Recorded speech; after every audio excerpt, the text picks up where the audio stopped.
Mga pwedeng i-trade ngayong buwan inilabas na.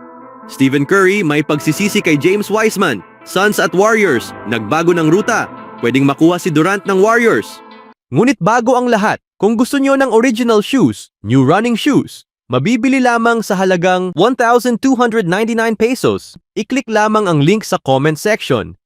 Sa araw ng December 15, kung kailan naging epektibo ang mga bagong alituntunin sa paglilipat ng mga players, ay dumaan na. Nangyari ito, 85 players ang naging kwalipikado na para sa trade na dati ay hindi maaaring ilipat. Ngayon, ang panahon ng trade ay talagang umuusad na at ang deadline ng NBA trade sa Pebrero ay paparating na. Dito magaganap ang karamihan ng mga trade sa panahon. Gayunpaman, may ilang trade na magaganap bago pa man ito. Napatunayan ito sa mga hiwalay na deal na nagdala kay D'Angelo Russell sa Brooklyn Nets at kay Dennis Schroeder sa Golden State Warriors. Mayroon pa ring ilang mga players na hindi pa pwedeng i-trade sa ngayon. Ang January 15, 2025 ay mahalagang araw sa panahon ng trade at dito mas marami pang players ang magiging kwalipikado para sa trade. Kaya narito ang lahat ng kailangan mong malaman tungkol sa January 15th trade restriction deadline, kabilang ang mga players na magiging kwalipikado sa araw na yon. Gusto ng NBA na maiwasan ang mga sitwasyon kung saan ang mga players ay muling pumipirma sa isang team para lang kaagad silang i-trade ng nasabing team. Ito ay lumilikha ng isang uri ng pangako sa pagitan ng organisasyon at ng players at sinisiguro rin na hindi maaaring gamitin ng mga team ang pagpirma ng players bilang isang taktika para sa trade. Ang mga player na muling pumipirma sa kanilang mga team nalampas sa salary cap sa off-season gamit ang bird o early bird rights sa isang kontrata na 20% o higit pa kaysa sa kanilang dating kasunduan ay hindi maaaring i-trade hanggang January 15th. Sa taong ito ay para sa kabuuang 17 players na lahat ay magiging kwalipikado para sa trade sa January 15th. Narito ang mga players na kwalipikado para sa trade. Nick Claxton, Brooklyn Nets, center. Miles Bridges, Charlotte Hornets, small forward. Patrick Williams, Chicago Bulls, power forward. Obi Toppin, Indiana Pacers, power forward. Max Christie, Los Angeles Lakers, shooting guard. Haywood Highsmith, Miami Heat, small forward. Precious Achiuwa, New York Knicks, center. OG Anunoby, New York Knicks, small forward. Isaiah Joe, Oklahoma City Thunder, shooting guard. Aaron Wiggins, Oklahoma City Thunder, small forward. Goga Bitadze, Orlando Magic, center. KJ Martin, Philadelphia Sixers, small forward. Tyrese Maxey, Philadelphia Sixers, point guard. Josh Okogie, Phoenix Suns, small forward. Malik Monk, Sacramento Kings, shooting guard. Emmanuel Quickley, Toronto Raptors, point guard. At Johnny Juzang, Utah Jazz, small forward. Ano sa tingin nyo dito mga kaibigan? Sa sumunod naman, ang Golden State Warriors ay lumikha ng isa sa mga kakaunting dinastiya sa NBA na may isa sa mga pinaka-legendary na 8 taong takbo na posible sa pagitan ng mga season ng 2014-15 and 2021-22. Nanalo ang Warriors ng 4 na titulo sa NBA at umabot ng 6 na beses sa finals. Ang kapansin-pansin sa kanilang dominanteng 8 taong run ay ang 2 season kung saan hindi sila umabot sa playoffs.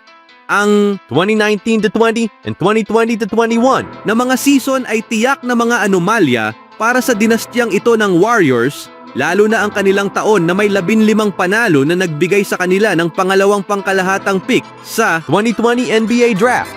Sa isang taon kung saan naglaro si Steph Curry ng 5 laro lamang at si Klay Thompson ay hindi nakapaglaro ng buong season dahil sa mga injury, ang pagkakaroon ng pagkakataong idagdag ang isang top 2 na talento mula sa draft ay tila isang cheat code. Pinili ng Minnesota Timberwolves si Anthony Edwards bilang una sa pangkalahatan, kaya ang Golden State ay nasa oras na para magpasya kung magdadagdag ba ng isang big man sa katauhan ni James Wiseman o isang guard sa katauhan ni LaMelo Ball. Pinili ng Warriors na pagtuunan ng pansin ang pangangailangan kaysa sa talento dahil desperadong nilang kailangan ng tulong sa frontcourt.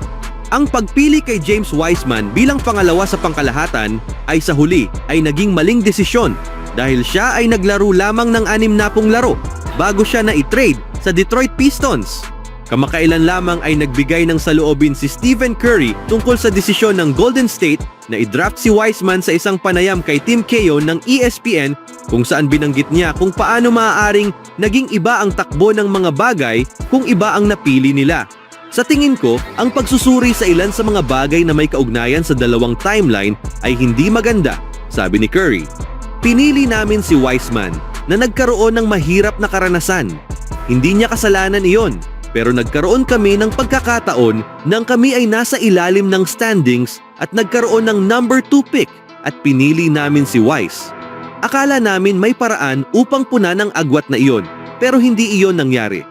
Tiyak na hindi naging maganda ang resulta ng 2020 draft para sa Warriors, lalo na sa ganoong bihirang pagkakataon para sa kanila na magdagdag ng pangunahing batang talento sa isang championship-ready roster.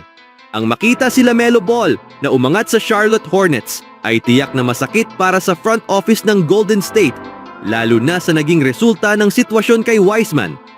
Sa huling balita, matapos ang kanilang nakakabigong pagkatalo sa Miami Heat noong Miyerkules, maaaring mapilitan ang Golden State Warriors na ilagay ang lahat sa linya bago ang deadline ng trade sa Pebrero. Ayon sa mga kamakailang ulat, posibleng maghanap ang team ng isang superstar na maaring ipares kay Stephen Curry na 4 na beses ng NBA champion habang siya ay naghahangad ng isa pang titulo. Ang Milwaukee Bucks, Sacramento Kings, LA Lakers, Phoenix Suns at Warriors ay ilan sa mga pinakaaktibong mamimili sa trade market, ibinahagi ni Evan Sideri ng Forbes sa Twitter noong Miyerkules ng hapon. Kahit na malaki ang usapin tungkol sa sitwasyon ni Jimmy Butler bago ang trade deadline, patuloy pa rin ang usapan sa ibang mga team sa NBA para mapabuti ang kanilang mga line-up. Sa gitna ng mga usap-usapan sa buong liga, maaring sumugal ang Warriors at makipagnegosasyon para makuha ang former 2-time NBA Finals MVP na si Kevin Durant na malapit nang mapasama sa Hall of Fame.